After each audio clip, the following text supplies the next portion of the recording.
What's up, KG? At welcome back sa ating channel. So, ngayong araw na to, may magandang balita naman tayong pag-uusapan. No? So, hindi na to tungkol dun sa pagtaas ng Bitcoin, hindi ito tungkol sa bagong Ethereum o di kaya bagong ETF. No?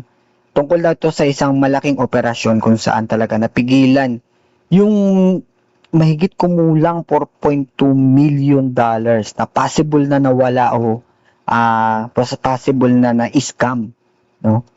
Nakuha ng mga scammer. Ang nakakagulat lang dito, hindi lang isang kumpanya yung gumawa nito. So, nagtulungan yung Coinbase, yung OKX, Gemini, at iba pang mga exchanges, at saka mismong Singapore Police, no? Ang tanong dito is magandang balita ba to o senyalis lang na mas tumalakas na rin yung control ng authority sa crypto. So, pag-usapan natin ngayon yan. So, sa loob ng 6 na linggo, sabi dito sa kanilang report, so basahin muna natin pala. No? The 4.2 million was saved over the 6-week joint operation where officers used blockchain analytics to identify 145 potential victims before they sent funds. Coinbase, OKX, Gemini, and 4 other exchanges provided customer data.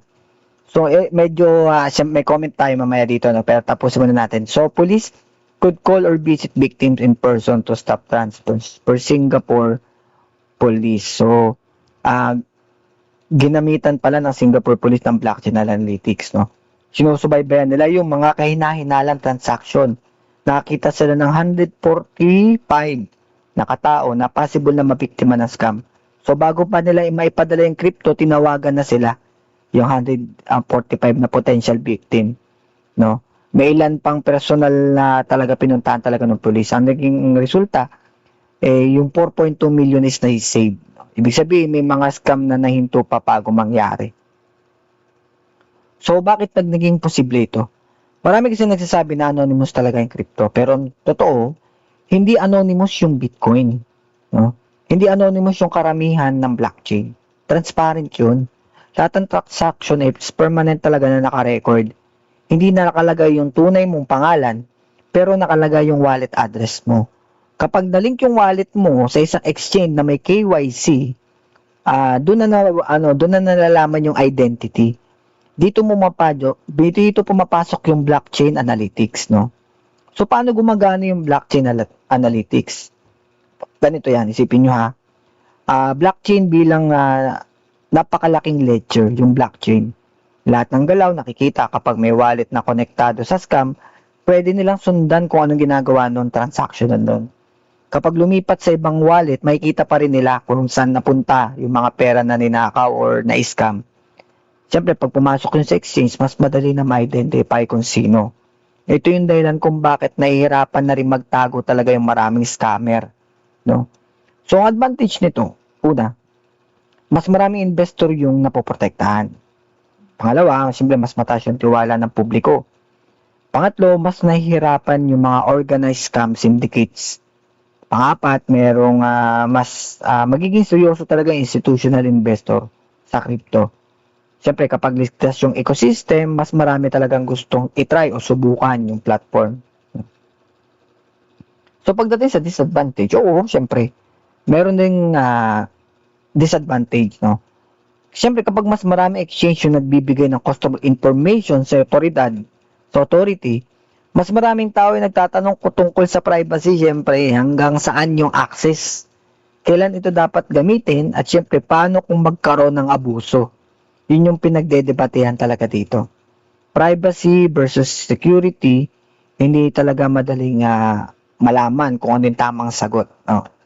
Pero, kapag siyempre gumagamit ka ng centralized exchange, kailangan mo mag-KYC. May mga records ka, may account. Siyempre, mas madaling protektahan kasi centralized. Pero, mas madaling ma-identify. Kapag self-custody ka naman, mga decentralized, no? Mas kontrolado mo yung asset mo. Pero kapag na-scam ka, walang customer support, walang hotline, talagang ikaw mismo yung hahabol. Kaya malaking responsibility din talaga yung pag-self-custody. Ang kailangan lang naman natin dito, mahalagang kailangan lang natin na matutunan, huwag isipin na dahil blockchain yung gamit, automatic na safe ka na. Karamihan ng mga crypto scams, hindi dahil sa blockchain kundi dahil sa tao. Fake investment, minsan mga love scam, 'di ba? May mga ganun romance scam, fake trading platform, mga Ponzi, 'di ba? Fake customer support, yan. Mga phishing, lalo na. Tapos mga social engineering, yung napag-usapan natin yung karaan. Ang pinakamahinang bahagi na security talaga, hindi yung mismong computer, yung tao mismo. So, paano natin maiwasan ito? Kapag minamadali sa'yo yung isang bagay, kailangan mo magduda. Kapag sinabi na guaranteed yung kita, magduda ka. Kapag kailangan ng ipadala agad, yung pera, kapag hindi mo maintindihan yung investment, dami pinapaliwanag kung ano mga technical terms. Huwag ka mag-invest. Tandaan mo na mas mabuting makaligtaan yung isang opportunity. Hindi na baling ma-miss yung opportunity, walang problema. Kaysa mawala yung pinaghirapan nyo, yung pinag-ipunan mo. No? Ngayon, ano yung pwedeng maging epekto nito sa crypto industry? Possible na mas dumami pa ang cooperation talaga na exchanges sa government. Mas lalakas pa yung AML, mas lalakas yung mga KYC, mas maraming blockchain monitoring. Ito yung price talaga ng mass adoption. Siyempre, mas dumadami na, mas lumalaki yung industry, mas dumadami na rin dapat yung regulation. Pero kahit ganun, no, hindi naman ito laban ng crypto, hindi naman kalaban ng crypto yung security. Hindi naman kaaway ang transparency. Ang tunay na kalaban kasi dito, yung mga scammer na ginagamit yung pangalan ng crypto para magnakaw. Kung gusto natin lumawak ang adoption, kailangan din lumawak yung protection, security. No? Pero dapat din siyempre bantayan na hindi mawala yung balance sa pagitan ng privacy at security. Kayo, sa palagay nyo, ano yung mahalaga para sa inyo? Mas maigpit na protection laban sa scam? O mas mataas na privacy para sa mga users? No? Comment nyo dyan sa baba kung ano yung opinion nyo tungkol dito. No? Pero, syempre, napapaisip din ako paano kung ang tunay na layunin ng mga operation na to, tulad ng kagaya ng ginawa nila, hindi lang talaga pigilan yung scam. Kundi sanayin yung public na tanggapin. Ito na ito sa akin lang naman to kundi sanayin yung publiko na tanggapin ang mas malawak na real-time monitoring ng lahat ng crypto transaction. No? Para sa akin kasi, yung theory lang naman to, no?